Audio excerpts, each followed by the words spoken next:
Hi, welcome again to The Road Ahead Senior Living. I'm Jacqueline Proctor, and I'm Deputy Commissioner of the Bureau for Senior Services. It is always my pleasure to be with you, and today it is especially my pleasure to introduce you to our new Commissioner for the Bureau. His name is Jeff Pack. Jeff comes to us with an amazing array of experience and background, and I'll leave a lot of that for him to explain, but I would like to welcome you to the Bureau and to the show. Thank you. You're welcome. So, I know that you went to Concord. I did. What was your major? Political science. Perfect. Indeed. And you were the first commissioner for the Bureau of Social Services. Tell us what that means a little bit.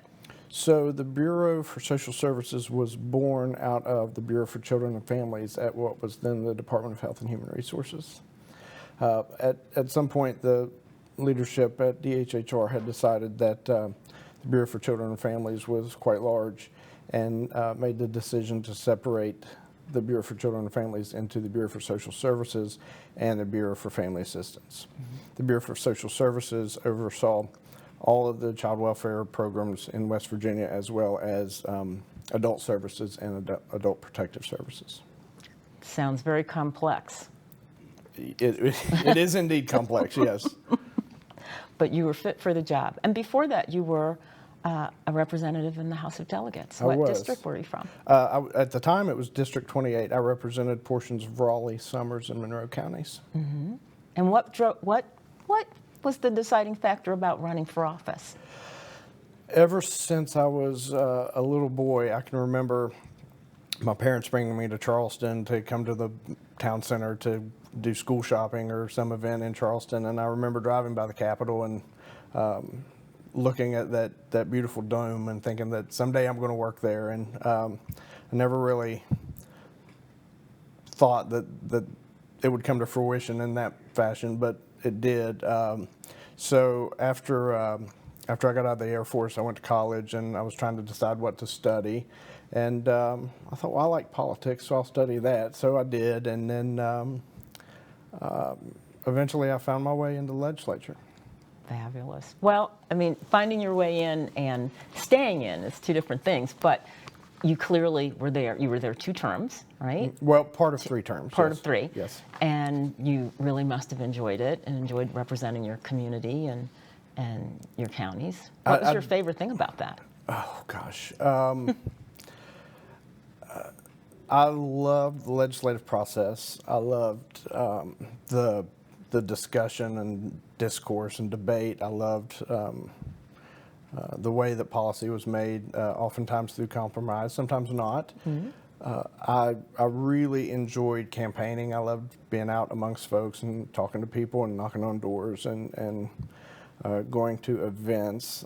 I really enjoyed that. But I think my favorite thing was when you had the opportunity to do something to help somebody specifically. Gotcha.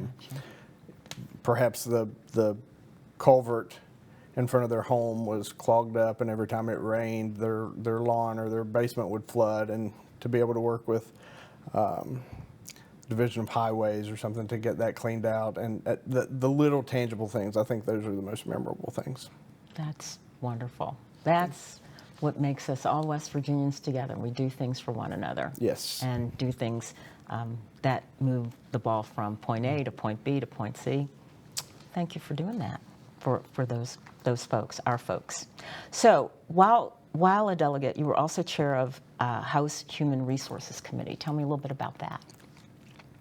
Well, that was a strange set of events that led to that. So that actually is probably what led to being named as Commissioner of the Bureau for Social Services. But my first campaign, I was out knocking on doors, and I carried around a little notepad with me. And I would knock on a door and introduce myself and give them a little bit of literature about myself. And before I would leave, I would say, hey, what's 2 or 3 things you'd like me to work on when I'm in Charleston? Pull out my notepad. And I expected folks to say the economy or our roads or jobs or crime, whatever. And I did hear some of that. But the thing that I heard more than anything, probably 2 to 1, was our foster care system needs attention. I didn't know anything about it. I thought, wow, I didn't know that was a problem. So when I got to Charleston, I set about trying to work on that and learning as much as I could about it. So through a series of events that couldn't be predicted, I had been appointed chairman of the House Republican Caucus in my second year, which was shocking, I think, but That's a lot of responsibility in your it was. second year. It had its moments, but through that, I was able to secure a position on the Committee on Health and Human Resources, and from there, I was made the vice chairman, and then I was ultimately made the chairman. And we spent a significant amount of time working on child welfare issues in West Virginia. That resonates particularly with the Bureau in that many of our constituents, many of our seniors across the state are also raising their grandchildren. Yes. And there are huge challenges with that, not only homework, but the simpler things of who has custody of the child and where does the child reside and that sort of thing. Oh, absolutely. And child raising isn't easy. Right. You know, under the best of circumstances, and that's an additional responsibility that most seniors haven't planned for, and why would they? You know, but it is heartwarming to see how many folks step up and take on that responsibility. That's great. Thank you. So you've been with the Bureau just about a month or so? Almost. Almost. We're keeping you. Just thought I'd let you know that. You say that now. No, we're keeping you.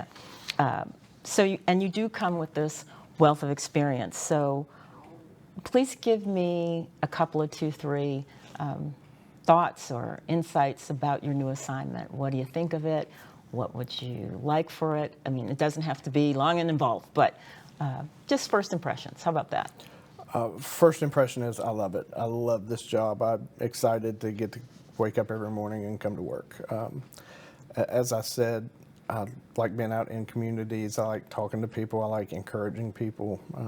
I like having the opportunity to assist people, and I think that's one of my favorite parts of this job is getting to travel around the state and go to different senior centers and speak with the directors and the staff and the folks who are availing themselves of the opportunities that are there for them at their senior centers. Certainly this position, like any other, has challenges, but that's okay. Challenges are opportunities to succeed, so I'm excited about that. That's great. Well, I know because I was with you at one of the regional meetings with the providers, and they were delighted to meet you, and it was great to be out with them. What did you think of that opportunity? We have 3 others to go, but what did you think of that one? I genuinely enjoyed that. I think it's important for us in government entities, especially those of us in leadership positions, to spend as much time as we can with the folks who are actually out doing the work, because at the Bureau of Senior Services, we don't actually deliver the services. We're a conduit for funding. We provide assistance. We provide guidance, but we don't deliver meals. We don't prepare meals. We don't do transportation or in-home care. So I think it's important that we be very intentional about not isolating ourselves within the 4 walls of our office, and that we spend as much time as is reasonable out with the folks who are doing the work, so that we can appropriately understand the challenges that they're facing, opportunities for us to be of assistance, and ways that we can best advocate for the seniors of the state. I know that we are of the belief that when you meet one senior center, you've met one senior center. They're all unique in their own way in terms of the services they provide for the community, how the community, how they interact with the community, that sort of thing. I know you've been to 1, possibly 2. 3. This is 3. Yay. Okay, we're making progress. We are. Did you get a chance to interact with the seniors there when you? I did. visited? No, I'm sorry. I've been to 4. Oh. I stand corrected. So, no, I'm lying again. I've been to 5. I've been to 5. We'll I'm just sorry. keep racking it up. Yeah, It's okay. No. 5 is the final tally for today. 3 of them I was able to interact. I actually got to stay and have lunch with them, which was incredibly pleasant. But you're right; they all are unique in their own way. They all do things a little bit differently within the structure of the services that they provide, but they're all designed to meet the needs of their distinct community. So what might work really well for Braxton County might not work for Raleigh County, and may need adjusted. So that's great that they have the ability to do that. I think I was amazed by the number of folks who were taking part in lunch. I don't know what I expected, but I do remember being a little bit surprised by that. I was surprised by the number of different services that are provided across a wide range of areas. But to be completely honest, I think the thing that shocked me the most was I always ask the directors to take me around and show me their building and introduce me to their staff, and we get to chat a little bit, and I enjoy that so much. But I always ask, how long have you been here? And I'm shocked by the number of folks that I asked that question to, and the responses. Well, I've been here 22 years or 28 years or 30 years. Lots and lots of folks that have dedicated their entire career to the service of others, and that's heartwarming. That is very heartwarming, very reassuring that there's that consistency in the life of the seniors. Yes. Yeah. I especially like it when the cooks have been there a long time. Yes. They know what to do, how to put it together, make some mean meatloaf. Yes. And I did warn you ahead of time to be mindful of your waistline, because you will be well fed when you when you visit the senior I centers. have long since given up on being mindful of my waistline. Okay. Well, you heard it here, everyone. He's given up on it. So don't blame me. Anyway, you have, substantially contributed to the timeline and the spectrum of life in West Virginia and their families. At what point do you see areas of the Bureau that you can or want to or are interested in making a further positive impact? It could be small, it could be big, it doesn't matter, but what has sort of piqued your curiosity and made you say in the middle of the night, I wonder if? I think one of the things I already mentioned is making sure that we don't isolate ourselves in Charleston, and that we, you and I in particular, but beyond that, the folks who oversee the variety of programs that we're responsible for, are making conscious efforts to get out amongst the folks who are actually delivering the services, to see firsthand the challenges that they face, but also to take that opportunity to see the good work that's being done and to draw further inspiration from that. So I think that's one thing I would like for us to be bold and innovative in the way that we think about the way we do service delivery in West Virginia. Is there a better way we could administer certain programs? Are there opportunities for funding through whether that be governmental grants or grants through private foundations, through which we can secure more resources to either enhance the services that we're already providing or add additional services that might be helpful in various parts of the state. Gotcha. Sounds like a wonderful plan. I also... but that'll be up to you to implement it. I just come up with ideas. Oh, so remember okay. that. All So right. No pressure. No pressure. All right. I think I need to get back to the office right now. But beyond that, or in addition to that, now you've made me forget, because now my list has gotten this long. That's okay. We'll work through it. I'm here with you. Thank you. You've indicated that we need to perhaps increase our profile a little bit. Yes. Be out and about. Yes. Why is that so critically important to you? Gosh, I think there are lots of reasons why that's important, but I think the most pressing one is so that we don't forget who we're serving. And also beyond that, the world changes. I learned this in my previous role.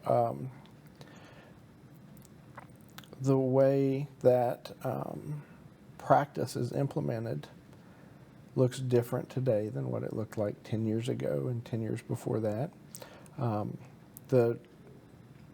While the demographic of people, in terms of age or income, maybe that doesn't change a lot, but the people change, right? And the needs change. Right. And I think it's very important that we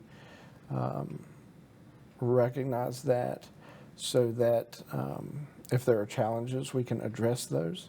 If there are challenges on the horizon, we can be proactive in being prepared for those challenges so that we're nimble enough to respond appropriately and provide the best level of services to the folks that we're charged in caring for. Wonderful. And I did recover long enough, thank you for that answer, to ask you this particular question, and that is, or statement, that with your background, with your evolution in terms of your career through state government, through other agencies, I really think that it's important for our audience to know that this enables us to bring on board or partner with other state agencies or other critical groups to keep them healthy, happy, and wise, and connected. One we've talked about before is how our geography here in the state is very challenging for internet connection and other services, and with telehealth and that sort of thing continuing to grow, how critical that is for seniors, especially those who are homebound or just cannot get to, or the travel distance is too long to get medical attention. So talk to me a little bit about that. Well, you're exactly right. We have discussed this before, and I think it's critically important that we don't just silo ourselves in terms of, well, this is what we do and this is how we do it because this is how we've always done it. The world is changing.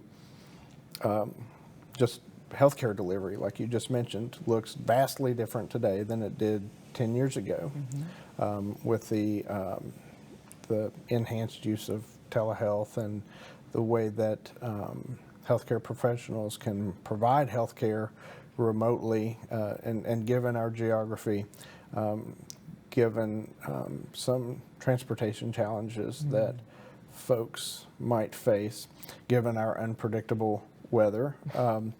So all of those things are reasons why we need to work together, not just within the Bureau, but with other state agencies, so that we can ensure that the infrastructure is in place for us to provide the best level of services and care for the seniors in our state. Yeah, well done. I see us spending some time with Commerce at some point. I would imagine. I'm going to switch gears. Okay. And we're just going to talk regular Jeff stuff. Regular Jeff, oh dear. So, what does regular Jeff, as opposed to Commissioner Jeff, like to do outside of the office walls? I like to do a lot of things. Okay. I love being outdoors. I don't know if you've noticed or not in the office, I struggle to sit still. So I'm always on the go. I love to go hiking. I love to be outside. I love to play golf. I love to hunt. I like to fish. Anything that gets me outside in the sunshine, I'm generally in favor of. I love sports. As the fall is now upon us, I'm a high school football official for the WVSSAC, so I travel all around Southern West Virginia on Friday nights, refereeing high school football games and middle Friday school. Night Lights. Friday Night Lights. I'm 3 days out, and I'm super excited. So I do that. Youth league football on the weekends sometimes. So I like to stay involved. I like to do things that bring value to the community. What kind of hunting do you do? Well, Do you have a particular? deer in particular, I prefer to bow hunt. I will avail myself of rifle season. My dad enjoys that, so I will go with him. But my preference would be to be in a tree stand in the fall with a bow and arrow. Sometimes I like to squirrel hunt. I like to turkey hunt in the spring. Turkey hunt. And there are, I never cease to be amazed in all the years that I've lived in West Virginia, how the turkeys just sort of show up on the highway near I-64 Yes. or whatever. And you're like, okay, well, and you feel like you're in their neighborhood. You're not, I'm not, I'm invading their neighborhood. They're not invading mine. So Yes. it's kind of interesting. And fishing, what kind do you like to go after? I will trout fish in the spring.